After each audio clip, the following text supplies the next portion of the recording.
Exercise chapter 3 की हम कर रहे हैं। गर्ल क्वेश्चन के 13 वाला जरा निकाल लें।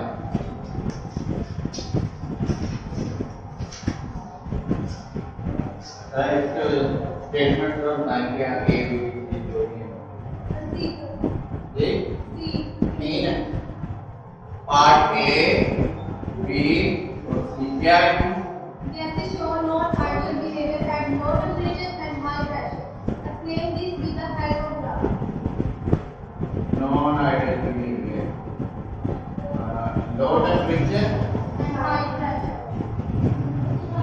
And high pressure Do you think that some of the most stable kinetic molecular fluid gases are called heat? Find out these possibilities.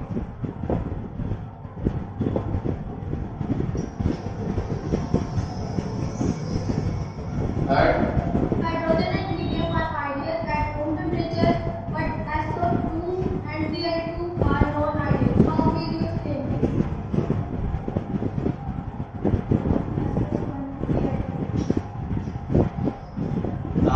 Non-ideal.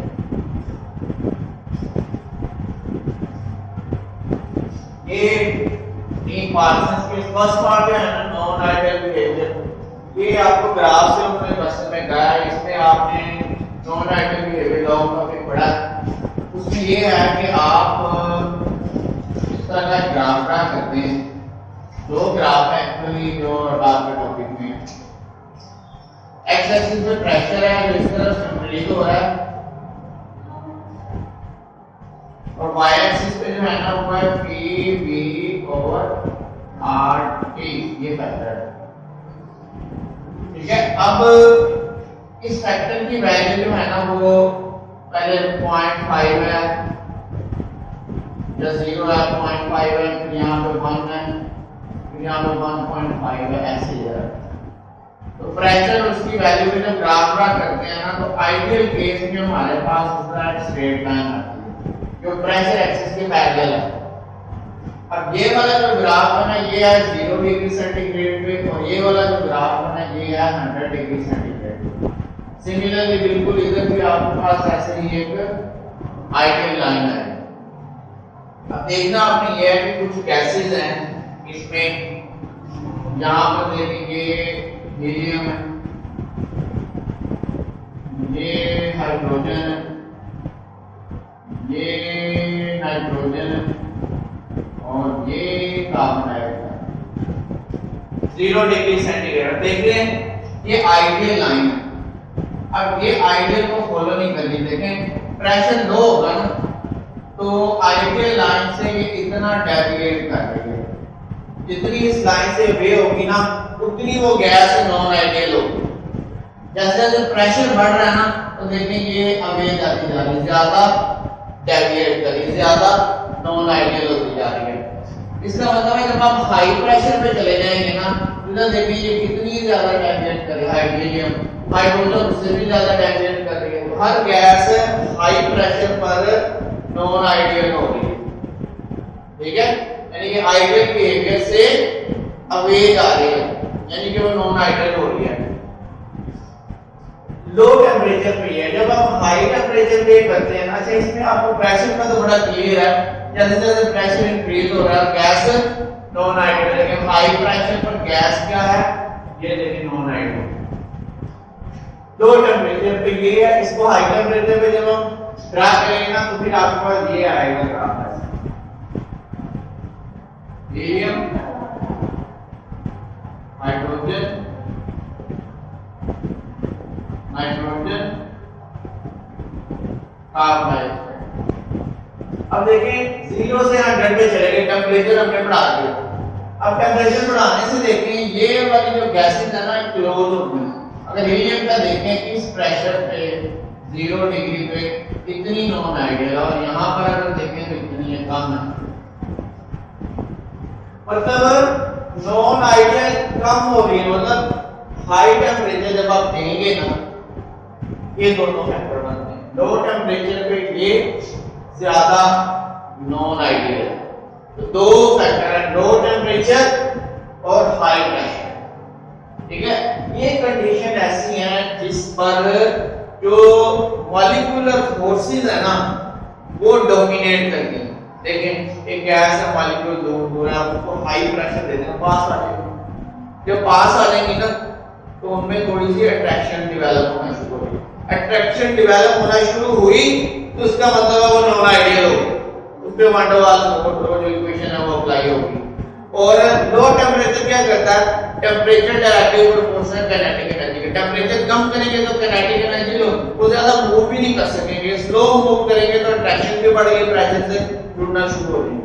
यानी कि ये दोनों ऐसे फैक्टर हैं, लो टेम्परेचर और हाई प्रेशर, जो गैसेस को नॉन आइडियल बनाते हैं। जो बेसिक पॉइंट हो या अट्रैक्टिव फोर्सेस, इन दोनों फैक्टर से अट्रैक्टिव फोर्सेस, इन दोनों को अगर हम कंपेयर करें तो दोनों में हाई प्रेशर पे गैसेस आइडियल लाइन से परे जा रही हैं। लेकिन इसको अगर कंपेयर करें इस ग्राफ से तो ये 100 डिग्री सेंटीग्रेड पे, ये 0 पे ये ज्यादा नॉन आइडियल, मतलब 0 पे वो अट्रैक्टिव फोर्सेस होती है। जब टेम्परेचर बढ़ाते हैं वो टूट जाती है, दूर हो जाते हैं ना मॉलिक्यूल, और फोर्स ब्रेक भी होते हैं। फोर्स ब्रेक हो गई तो फोर्सेस डिक्रीज हो गई या खत्म हो गई तो वो फिर आइडियलिटी की तरफ चली जाती है। इतना आपने इसको एक्सप्लेन करने से लॉन्ग में आएगा आपका।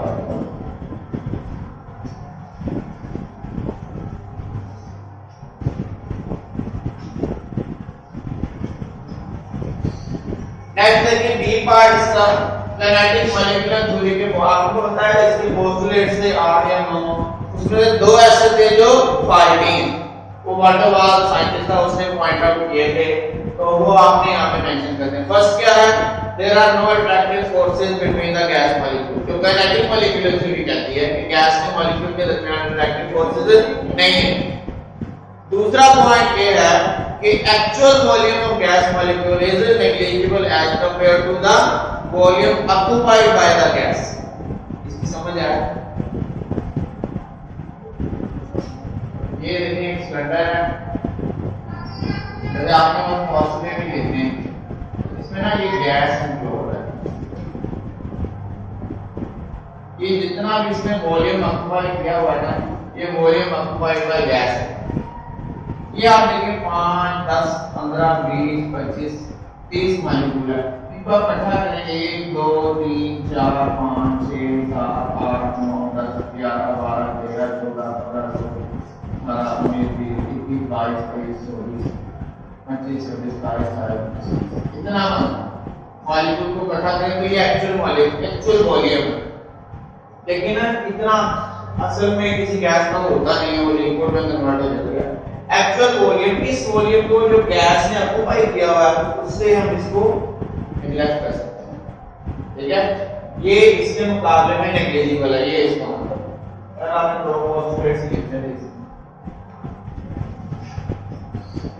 Hydrogen and helium are ideal at room temperature and SO2 is non ideal condition क्या है, अट्रैक्टिव फोर्सेस।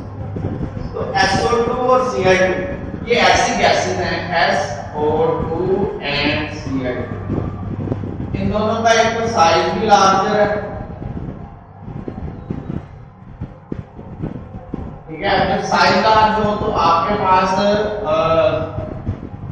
वान डर वाल इक्वेशन में B फैक्टर आता है, इन्वॉल्व होता है, तो इसमें तो B की वैल्यू होगी। दूसरा ये है कि इनमें इंटरमॉलिक्यूलर फोर्सेस भी हैं, पोलर गैसेस हैं, इंटरमॉलिक्यूलर फोर्सेस भी हैं। इंटरमॉलिक्यूलर फोर्सेस की वजह से A फैक्टर होता है वान डर वाल इक्वेशन, तो इन दोनों कांस्टेंट्स की कोई ना कोई वैल्यू भी ज्यादा होगी, साइज भी ज्यादा इनका इंक्रीज पर। हाइड्रोजन सबसे छोटी गैस है, पता ना, ये SO2 32 इसका 32 इसका 64 मास बनता है, मॉलिक्यूल भी बड़ा और ये है 1 या 2, तो इनका साइज भी बड़ा, साइज ग्रेटर होने से इनका B फैक्टर बढ़ेगा। और इंटरमॉलिक्यूलर क्योंकि पोलर है, इसमें वान डर वाल फोर्सेस नॉन होती हैं, ये वैसे ही डाइपोल डाइपोल इसमें है, तो इस वजह से ये पोलर भी है, अट्रैक्शन भी है। अट्रैक्शन का जो फैक्टर है वान डर वालों में A है, तो जब ये दोनों फैक्टर इन्वॉल्व हो जाएं, इनकी कोई वैल्यू हो, ज्यादा वैल्यू होगी तो वो ज्यादा नॉन आइडियल होगी, तो ये दोनों नॉन आइडियल हैं रूम टेंपरेचर। जबकि हाइड्रोजन और हीलियम ये ऐसी गैसेस हैं जो दोनों स्मॉल साइज, वो स्मॉल साइज है, स्मॉल साइज मतलब इनमें B फैक्टर फैक्टर भी बहुत कम होगा और ये है भी नॉन पोलर, तो इनमें कोई अट्रैक्टिव फोर्स भी नहीं है, तो इनका एक फैक्टर भी ना होने के बराबर है। तो ये दोनों फैक्टर की वैल्यू ज्यादा हो तो वो नॉन आइडियल होती है, तो इनकी वैल्यू नहीं है, बहुत कम है, इस वजह से ये आइडियल है। इतना ही